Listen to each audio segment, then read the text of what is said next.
ते लाईटचा का प्रॉब्लेम यायला वैराग मध्ये सतत? वैराग मध्ये तार तुटली होती जरा.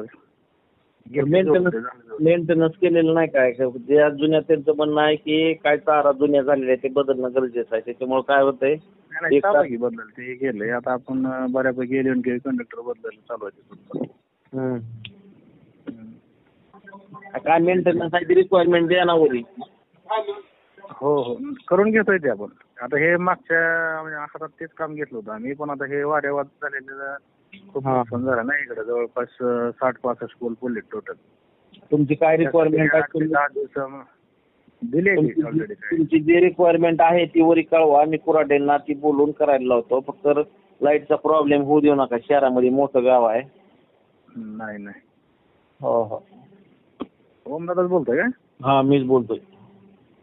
ठीक आहे.